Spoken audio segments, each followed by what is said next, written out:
Hello అమ్మలు, ఈ రోజు పిల్లల కోసం ఒక మంచి స్నాక్ ఐటమ్ అయితే ప్రిపేర్ చేసి చూపించబోతున్నా అనమాట. ఇది పెసరపప్పుతోనైతే ప్రిపేర్ చేసుకుంటాము. ఇక్కడ నేను ఒక కప్పు పెసరపప్పుని 4-5 గంటల పాటు మంచిగా నానబెట్టేసుకొని ఎలాంటి వాటర్ లేకుండా మెత్తటి పేస్ట్ లాగా అయితే చేసి పెట్టుకున్నాను.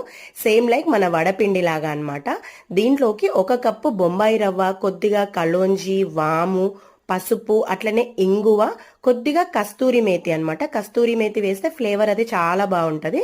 తర్వాత తగినంత ఉప్పు, కారం, కొద్దిగా నూనె వేసేసుకొని అన్ని ఇంగ్రీడియంట్స్ ని ఒకసారి మంచిగా కలిపేసేసుకోవాలి. ఇప్పుడు ఇది కొంచెం మెత్తగా ఉంది కదా, దీంట్లోకి కొద్దిగా గోధుమ పిండిని లేదా మైదా పిండిని యాడ్ చేసేసుకుంటూ మంచిగా మన చపాతీ ముద్దలాగా అయితే చేసుకోవాలన్నమాట.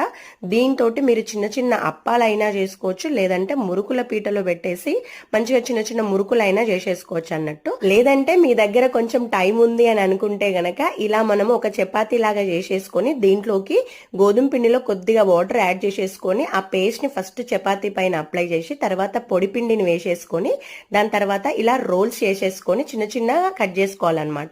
ఈ కట్ చేసుకున్న వాటిని మనం ఇలా చేయితోనైనా వత్తుకోవచ్చు, లేదంటే కోలతోనైనా కొద్దిగా అలా ప్రెస్ చేసేస్తే మనకి చిన్న చిన్న అప్పాల్లాగా రెడీ అయిపోతాయి అనమాట. ఇవేంటంటే కొంచెం క్రిస్పీగా లేయర్స్ లాగా వస్తాయి అన్నట్టు. మీ ఓపికని బట్టి మీరు చేసేసుకోవచ్చు. లేదు అని అనుకుంటే డైరెక్ట్ మురుకులు కూడా ఒత్తేసుకోవచ్చు అనమాట. ఎలా చేసుకున్నా సూపర్ టేస్టీగా అయితే ఉంటాయి. ఇక దాక్షి నాకు హెల్ప్ చేయడానికి అయితే వచ్చేసినాడు అనమాట. సో ఫైనల్ గా మా టీ టైమ్ స్నాక్ అయితే రెడీ అయిపోయింది. మీరు కూడా ట్రై చేసి ఎలా వచ్చిందో